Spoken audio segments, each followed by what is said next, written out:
ألف لام ميم. اعوذ باللہ السمیع العلیم من الشیطان الرجیم. بسم اللہ الرحمن الرحیم. اولئک یجزون الغرفة بما صبروا ویلقون فیہا تحیۃ وسلاما. صدق اللہ مولانا العظیم.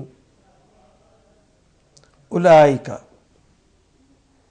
یہ اس میں اشارہ ہے بعید کے لیے، جس طرح ھذا کہتے ہیں قریب کے لیے اور ذالکہ کہتے ہیں بعید کے لیے، وہ کے معنی میں دیٹ کے معنی میں استعمال ہوتا ہے. اس کی جمع ہے اولئک، وہ سب لوگ، دوز پیپلز، ان کے لیے استعمال ہوا اشارہ بعید کے لیے، وہ سب لوگ.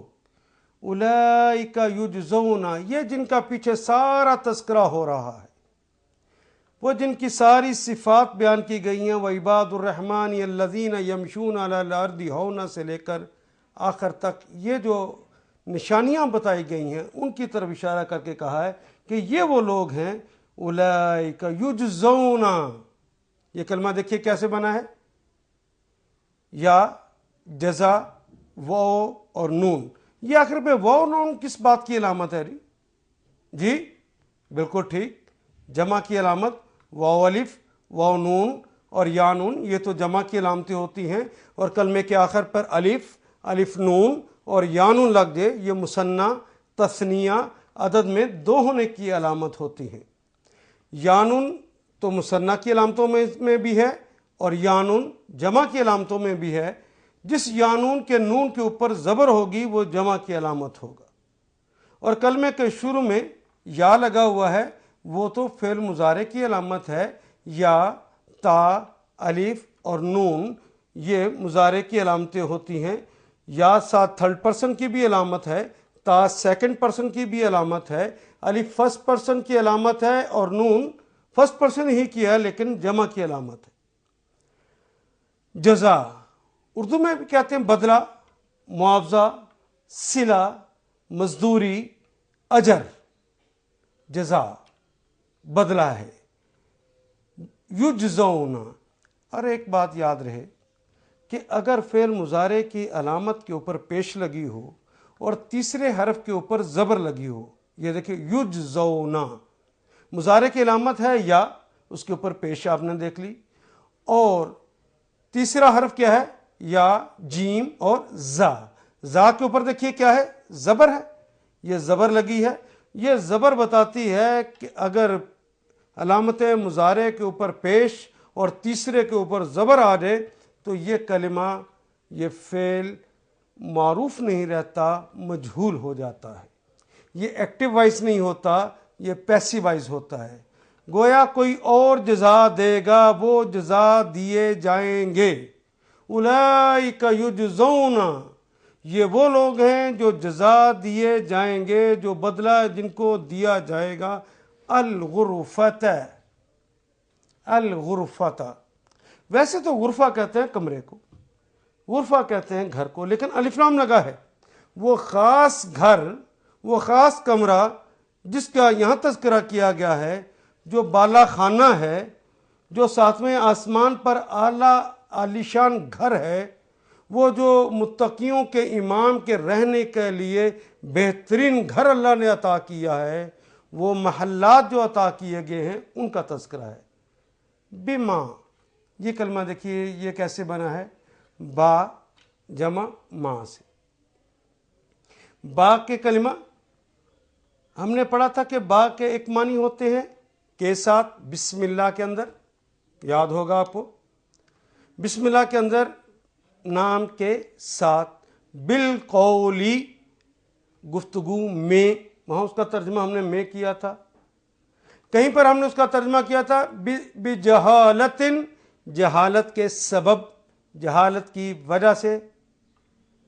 اور کہیں پر ہم نے اس کا ترجمہ کیا تھا پر باللہ، اللہ پر. اور کہیں پر ہم نے اس کا ترجمہ کیا تھا بدلے. اور کہیں پر ہم نے ترجمہ کیا تھا کہ متعلق بکل شیء علیم، ہر چیز کے متعلق جانتے ہیں.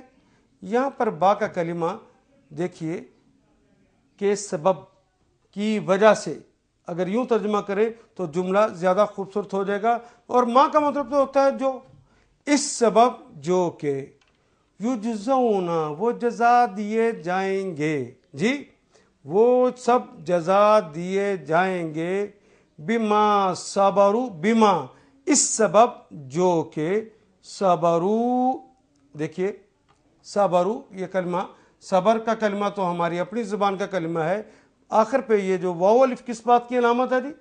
یہ جمع کی علامت، ان سب نے صبر کیا، صبرا اس ایک شخص نے صبر کیا، ماضی ہے یا مضارع؟ ماضی ہے، اس لیے کہ اس سے پہلے یا تا الف اور نون نہیں لگا ہوا، یا تا الف نون لگا ہوتا تو یہ مضارع ہوتا، اس کا ترجمہ زمانہ حال یا زمانہ مستقبل میں ہوتا، اور اگر سین لگا ہوتا تو صرف مستقبل قریب میں ہوتا، اگر سوفا لکھا ہوتا تو مستقبل بعید میں ہوتا، لیکن یہاں پہ تو یا تا الف اور نون ہی نہیں لگا، تو سوفا اور یا سین کا اضافہ کیسے ہوتا؟ صبرا اس نے صبر کیا، اور صبروا ان سب نے صبر کیا، بما صبروا اس سبب جو ان سب نے صبر کیا، واو یجزون وہ جزا دیے جائیں گے، بما صبروا اس سبب جو انہوں نے صبر کیا، وَيُلَقَّوْنَ لکھا کا کلمہ تو ہم نے پہلے بھی پڑھا ہے ملنے کے لیے، لیکن یہاں پر آپ دیکھیے یا جو مضارع کی علامت ہے اس کے اوپر پیش ہے، آخر پہ تو واو الف ہے، لیکن تیسرے کے اوپر دیکھیے کیا لکھا ہے، زبر ہے یا زیر؟ زبر، اگر تیسرے حرف کے اوپر زبر آ گیا ہے تو اس کا مطلب یہ بھی ایکٹیوائز نہیں رہا، یہ بھی پیسیوائز ہو گیا، کوئی انہیں دے گا، کوئی انہیں ملائے گا، یلقون یلقا کیا ترجمہ کریں گے جی؟ وہ اسے ملتا ہے یا ملے گا، ملتا ہے یا ملے گا، یا وہ پائے گا، یلقون انہیں ملتا ہے یا وہ سب پائیں گے کسی کی طرف سے، یعنی اللہ کی طرف سے وہ پائیں گے یا اللہ کی طرف سے انہیں ملے گا، فی ہا یہ کلمہ فی جمع ہا سے مل کر بنا، فی کا مطلب تو ہماری زبان میں استعمال ہوتا ہے نا جی، فی الفور، فی صد، فی الحال، یہ بھی، اور ہا تو ضمیر ہے، بار بار آنے والا کلمہ ہے، ہا اس ایک مؤنث میں، یہاں مؤنث سے مراد الغرفہ، وہ جنت کے اندر ملنے والا عالیشان محل، اس عالیشان محل کے اندر انہیں ملے گا تحیتاً، یہ اگر آپ کو باہر سے سعودی عرب یا عرب امارات کہیں عرب دنیا سے کوئی کارڈ وغیرہ آتا ہے، عید کارڈ وغیرہ، اس کے نیچے پہ لکھا ہوتا ہے ما تحیات، یہ تحیہ کا کلمہ کی جمع ہے تحیات، آداب و تسلیمات کے معنی میں ہوتا ہے، یہ پروٹوکول کے لیے جتنے کلمات کہے جا سکتے ہیں یہ اس کے لیے استعمال ہوتا ہے، اور آپ نماز کے اندر بھی کہتے ہیں نا التحیات، سارے کے سارے آداب و تسلیم کے کلمات اللہ کے حضور پروٹوکول کے لیے، سارے کے سارے کلمات، یہ سارے کلمات تحیہ کے معنی میں ہوتے ہیں، دعا والسلام، دعائیں اور سلامتیاں، یہ سارے کے سارے اس سے مراد تحیہ ہے، واو کے معنی، اور سلام، سلام یہ بھی ہماری زبان کا کلمہ ہے، سلامتی کا ہونا، اور سلام اردو میں بھی کہتے ہیں سلوٹ کا پیش کیا جانا، تو گویا یلقون فیہا انہیں ملے گا یا اللہ کی طرف سے انہیں ملے گا، فیہا اس غرفہ کے اندر، اس عالیشان محل کے اندر انہیں ملے گا تحیتاً، انہیں زبردست استقبالیہ دیا جائے گا، والسلام اور سلوٹ پیش کیا جائے گا، انہیں سلامی پیش کی جائے گی، یہ انہیں عطا ہونے والا ہے، یلقون فیہا تحیتاً والسلام، یہ ہیں وہ لوگ جو اپنے صبر کا پھل بالا خانہ کی صورت میں پائیں گے، اور آداب و تسلیمات سے ان کا استقبال کیا جائے گا، سبحان اللہ، مبارک ہیں وہ عباد الرحمن جن کا یوں استقبال کیا جائے گا۔ اس میں بھی میرے ساتھ ذرا دیکھیے، اولائکا تو یہ 1.5 میں سے ہے، بار بار آ رہا ہے کلمہ۔ یجزون کے اندر جزا ہماری زبان کا کلمہ، غرفہ ہماری زبان میں استعمال نہیں ہوتا، لیکن بے بھی ہماری زبان میں استعمال ہوتا ہے، صبر بھی یہ ہماری زبان میں استعمال ہونے والا کلمہ، واو بھی اور لقاء بھی، فی بھی، تحیہ بھی، واو بھی اور سلام بھی، یہ سارے کلمات تو ہماری زبان میں استعمال ہوتے۔ کس قدر سچ فرمایا ہے میرے اللہ نے، وَلَقَدْ يَسَّرْنَا الْقُرْآنَ لِلذِّكْرِ فَهَلْ مِن مُدَّكِرٍ، ہم نے آسان کر دیا ہے کوئی نصیحت حاصل کرنے والا؟